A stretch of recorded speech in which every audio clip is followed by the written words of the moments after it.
Hello guys, welcome back to this channel. In this today's tutorial, I'm going to show you how to add glitter effect to your video on InShot. Okay, let's get into it guys. I have opened my InShot and first of all, I'm going to open the project I have just created. For instance, I'm going to add glitter effect to this video.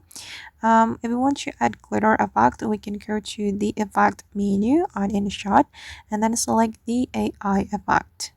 In this AI effect, you have to choose celebrate category and then you're going to choose the glitter.